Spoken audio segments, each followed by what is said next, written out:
Ang mga pangyayaring nahagip ng kamera, baka insidenteng kailangan suriin at siyasatin, walang ligtas basta caught on cam.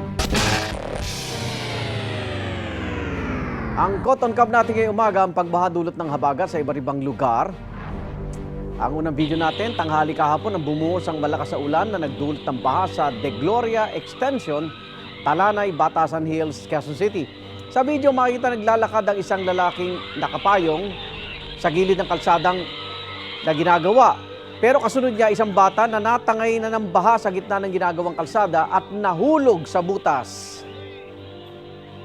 Sa tulong ng mga kapitbahay, naikyat naman agad ng ama ang kanyang anak sa gilid ng kalsada na nakainom ng tubig at sinugod sa malapit na health center para matignan ang kanyang lagay. Sa ngayon, ligtas na po ang mag-ama at nasa kanilang tahanan. Ang ating susunod na video, kuha naman sa kahabaan ng Commonwealth Avenue. Nakuna ng netizen na si Chris Bitoon ang maladagat na sitwasyon sa Don Fabian Street, Barangay Commonwealth Avenue sa Quezon City. Lampas tuhod ang baha na sinuong ng mga estudyante na pauwi. Hindi rin nakabiyay ang ilang pampaserong jeep sa lugar dahil stranded na sa daan. Igan, napakarami po nang naapektuhan talaga ng pagbaha kahapon at para bigyan tayo ng karagdagang kaalaman kaugnay nito, makasama natin ang Chief Training and Response Officer ng Disaster and Emergency Responders International, si Captain Jobert Tolentino. Good morning, Captain Tolentino. Good morning, Igan. Opo. Ito, unahin natin yung mag-ama kung saan naanod po ng baha ang kanyang anak sa Batasan Hills, Quezon City. Ano dapat gawin sa ganun pong sitwasyon? Pakita po natin. So, mas maganda, no? Tama yung ginawa ng tatay, nasa gilid lang siya dumadaan.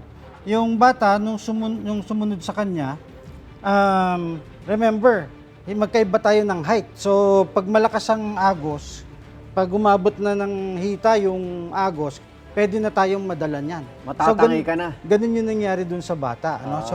So, mas maganda sana kung pag kami mga bata tayo sa bahay, i-guide natin sila. Turuan natin paano ba lumakad sa mga baha. So, tapos i-maintain muna natin na mas maganda kung nasa safe sila na lugar.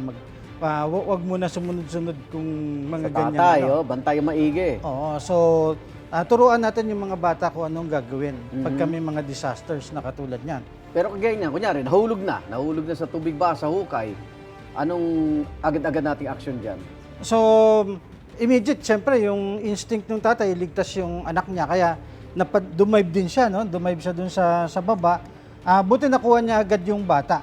Kasi delikado kung napasok pa dun sa manhole. Naku. No? So, buti nakuha niya agad, nadala niya dito sa may Mas mababang lugar. Okay. At naiangat nila. Ang sumunod naman na video, nakuna sa Commonwealth Avenue, Quezon City, kung saan sinuong ng mga estudyante ang lampas tuhod na baha sa area. Pag ganito po, yung nababanggit nyo, hanggang saan ba pwede kaya ng tao yung rumaragas ang baha? Kung walang agos, kaya natin hanggang may bandang hita, no? Kahit hanggang bewang. Pero kung may agos, kahit na mababa lang yan, no? Pagka lumagpas sa tuhod natin, kaya na tayong patidin yan. Kaya mas maganda kung... Ano gagawin po ng mga estudyante dapat dyan?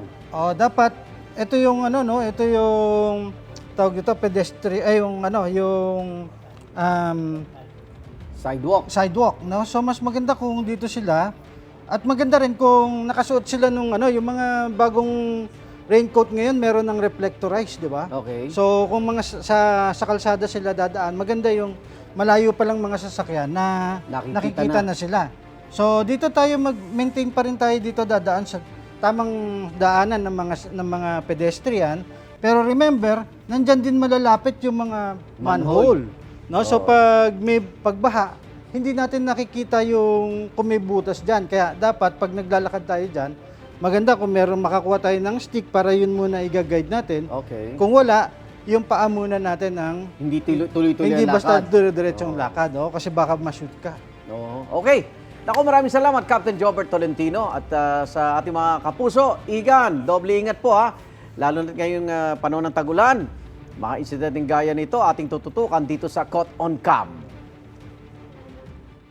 Wait!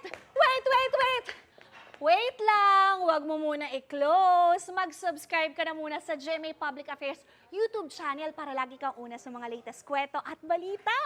I-follow mo na rin ang official social media pages ng Unang Hirit. Thank you. O sige na.